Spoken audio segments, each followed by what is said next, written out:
Seorang pria berlari sekuat tenaga, keringat mengucur deras di dahinya.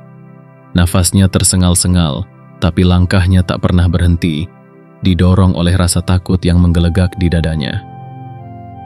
Di belakangnya, harimau itu terus mengejar dengan tatapan lapar yang tajam dan gerakan penuh kekuatan. Pria itu tahu, sekali saja ia tersandung atau memperlambat langkah, nasibnya akan berakhir dalam cakar dan gigi tajam sang predator. Dalam keputusasaan, ia menemukan sebuah sumur tua, mulutnya menganga gelap seolah menawarkan perlindungan dari ancaman di luar. Tanpa berpikir panjang, ia melompat masuk, berusaha mencari selamat dari kejaran. Namun, begitu tubuhnya meluncur turun, pria itu mendapati bahwa sumur tersebut bukanlah jalan keluar dari bahaya. Di dasar sumur, seekor ular berbisa melingkar dengan tenang, menunggu siapa saja yang cukup bodoh untuk mendekatinya. Dalam kegelapan sumur, ancaman lain sudah menunggu. Sebuah ironi pahit dalam usaha mencari keselamatan.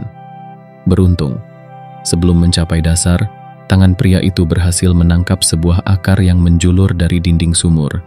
Ia berpegangan erat, menggantung di antara dua maut. Harimau yang menunggu di atas dan ular berbisa di bawah. Lalu, seolah-olah keadaan belum cukup buruk, dua ekor tikus, satu putih dan satu hitam, muncul dari lubang di dinding sumur. Mereka mulai menggigiti akar yang menjadi satu-satunya tumpuan hidup pria itu.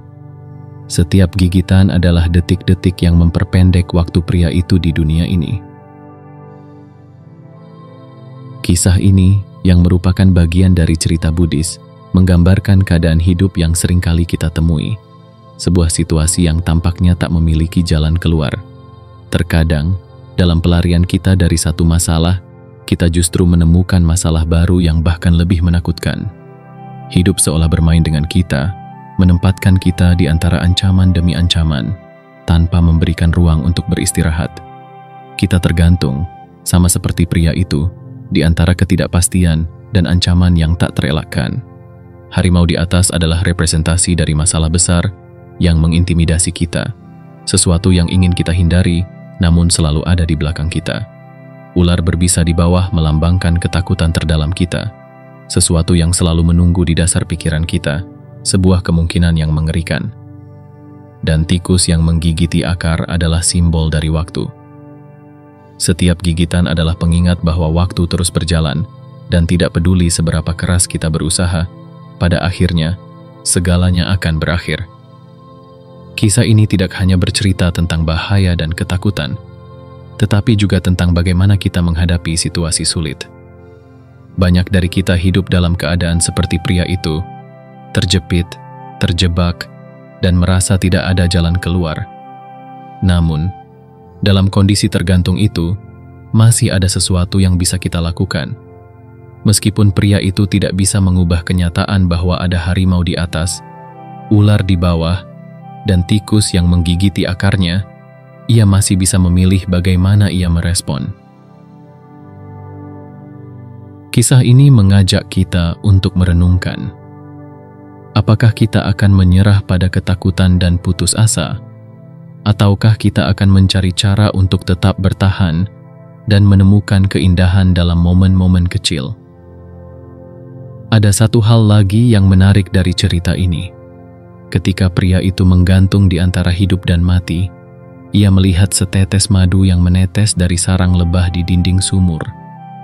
Di tengah ketakutannya, ia masih bisa merasakan manisnya madu yang menetes itu. Dalam kegelapan sumur yang membayanginya, dalam bahaya yang mengelilinginya, ia menemukan kebahagiaan kecil yang menawarkan secercah harapan. Madu itu adalah simbol dari momen-momen kecil yang memberikan kita alasan untuk bertahan. Meskipun keadaan sekitar kita tampak suram dan tak menentu. Ini adalah pengingat bahwa bahkan dalam situasi yang paling buruk sekalipun, ada hal-hal kecil yang bisa kita nikmati, sesuatu yang masih dalam kendali kita. Kisah pria ini mengingatkan kita bahwa hidup bukanlah tentang menghindari semua masalah, tetapi tentang bagaimana kita menemukan cara untuk bertahan dan tetap merasakan keindahan, bahkan dalam kondisi yang paling sulit. Harimau, ular, dan tikus adalah bagian dari hidup, Namun, begitu juga madu yang manis. Dan mungkin, itulah seni dari kehidupan. Menemukan rasa manis di tengah pahitnya ancaman yang selalu mengintai.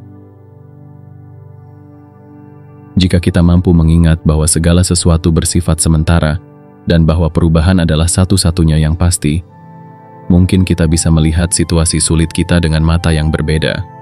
Alih-alih terjebak dalam rasa takut, kita bisa memilih untuk merasakan madu di tengah kegentingan.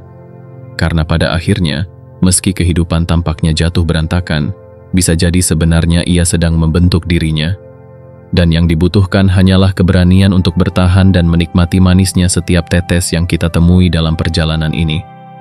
Teruslah berjuang, karena hidup selalu menawarkan madu di balik ancaman harimau dan ular berbisa yang ada di sekitar kita.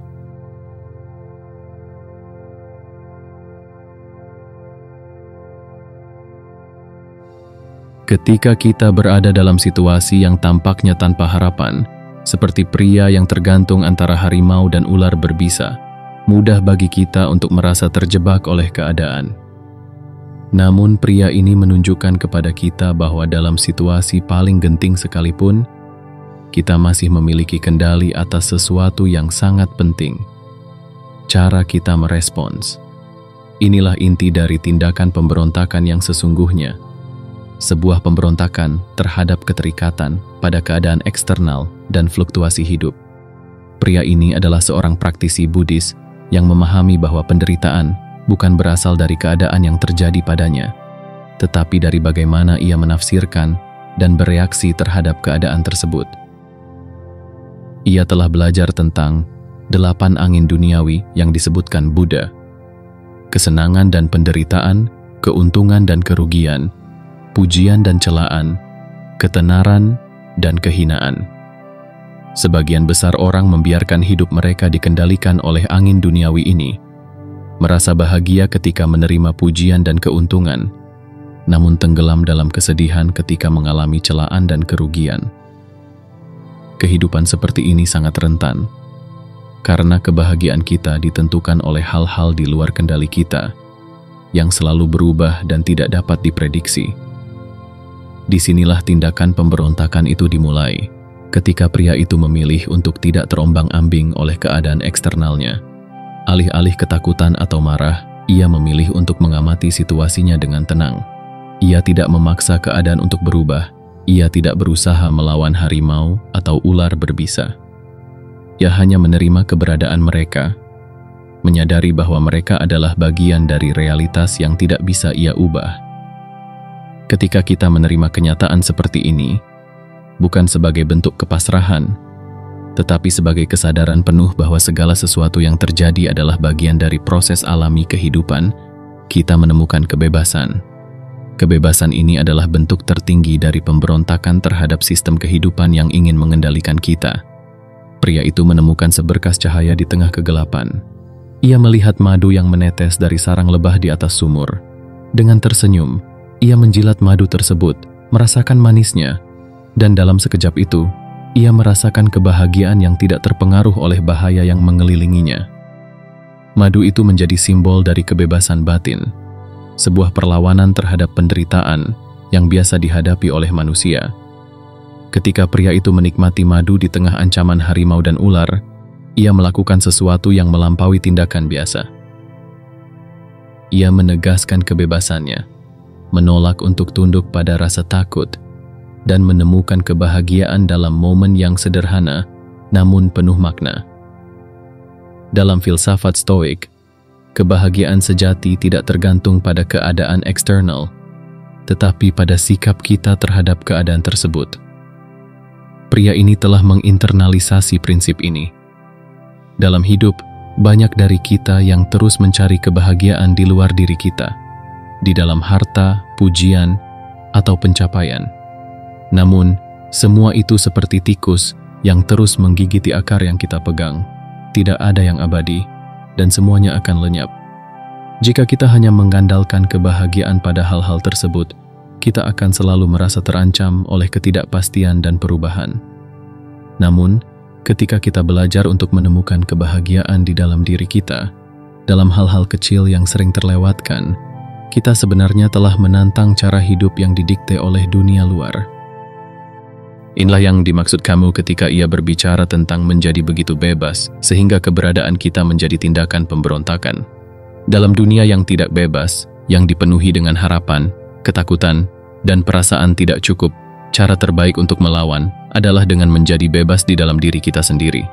Kebebasan ini tidak berarti kita harus melarikan diri dari tanggung jawab atau mengabaikan realitas, melainkan kebebasan ini adalah kebebasan batin dari pengaruh eksternal yang ingin menentukan kebahagiaan kita.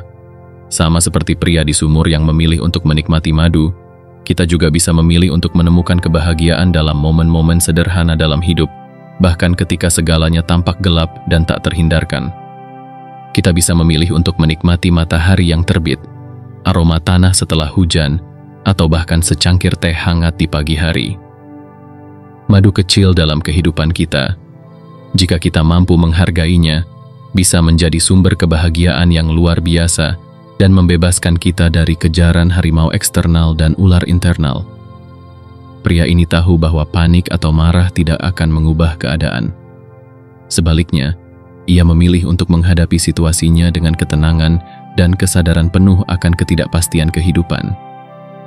Ia tahu bahwa hidup tidak selalu memberikan jawaban yang kita inginkan, tetapi jika kita berhenti melawan arus dan mulai menerima alirannya, kita bisa menemukan keindahan, bahkan dalam situasi yang tampaknya paling mustahil sekalipun.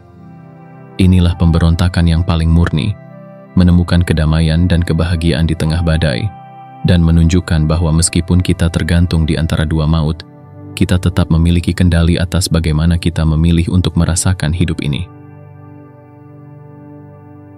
Kebebasan sejati terletak pada penerimaan. Dan dalam penerimaan ini, kita menemukan bahwa kita tidak lagi menjadi korban dari angin duniawi. Seperti pria di sumur, kita bisa memilih untuk tidak terpengaruh oleh dunia luar, melainkan menciptakan kebahagiaan kita sendiri, menjadikannya sebagai tindakan pemberontakan terhadap sistem yang berusaha mengendalikan kita. Pada akhirnya, hidup adalah serangkaian keputusan tentang bagaimana kita menghadapi apa yang ada di depan kita. Harimau dan ular akan selalu ada, tetapi madu juga akan selalu ada. Pilihan kita untuk menikmati madu itulah yang menentukan seberapa bebas kita dalam menjalani kehidupan ini.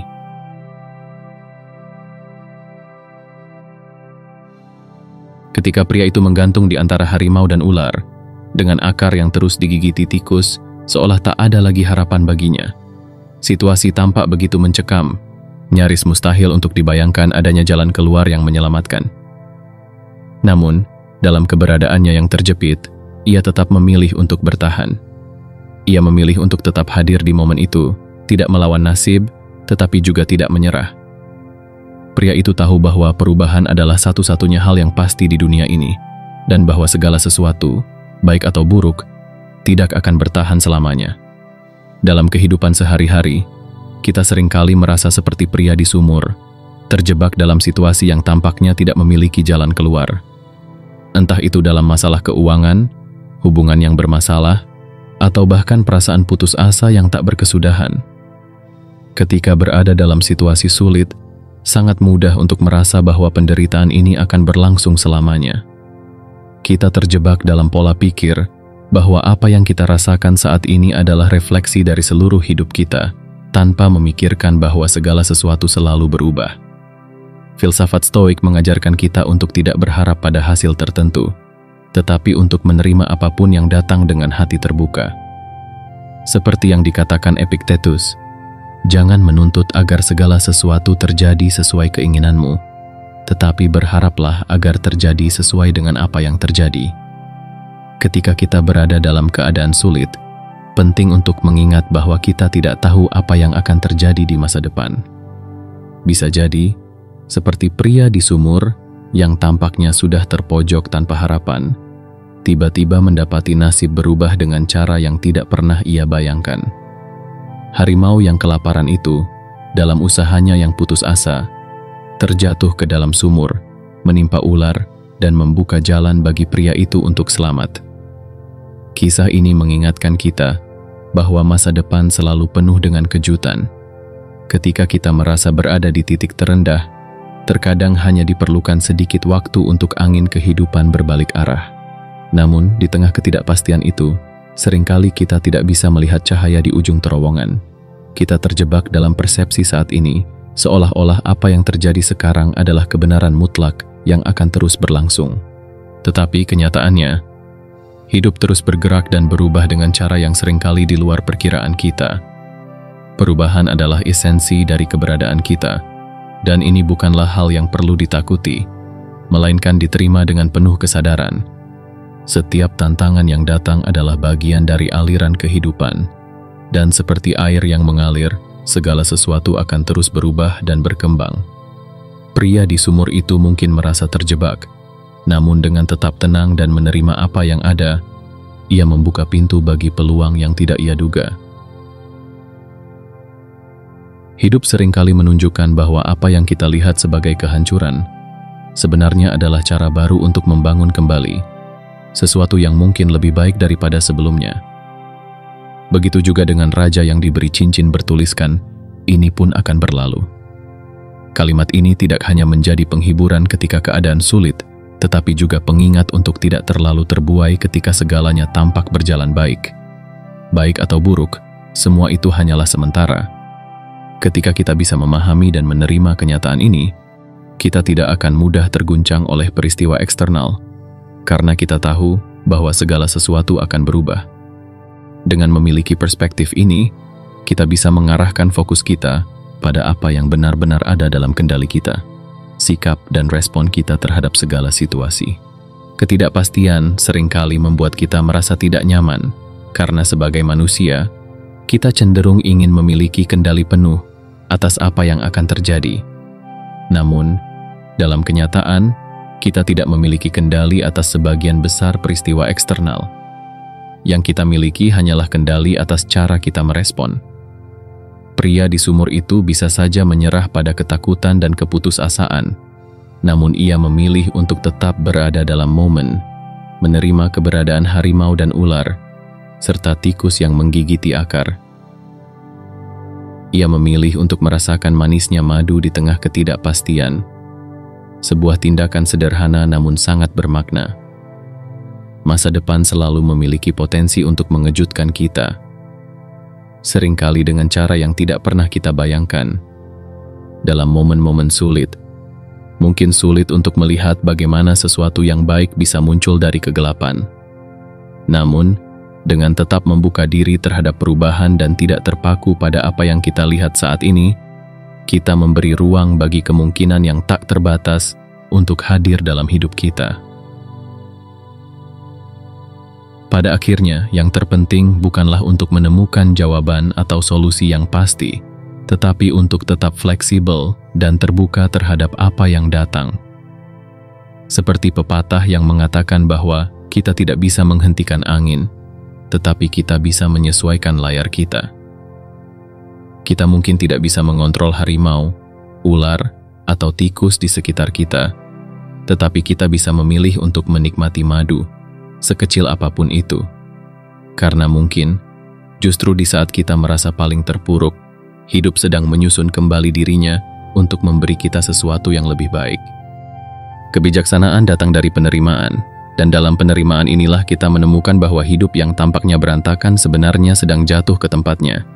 Tidak ada jaminan bahwa segalanya akan selalu baik, tetapi ada kepastian bahwa segalanya akan terus berubah. Dan dengan pemahaman ini, kita bisa melangkah maju dengan ketenangan dan keberanian, karena kita tahu bahwa tidak peduli seberapa buruk keadaan saat ini, kemungkinan untuk perubahan selalu ada. Maka, saat kita tergantung di antara harimau dan ular, dengan akar yang semakin terkikis oleh waktu, mari kita ingat bahwa di tengah semua ketidakpastian, hidup selalu menawarkan pilihan untuk menemukan kedamaian dalam momen saat ini. Dan siapa tahu, mungkin dalam kejutan-kejutan yang tak terduga, kita akan menemukan bahwa hidup tidak jatuh berantakan, melainkan sedang jatuh ke tempat yang seharusnya.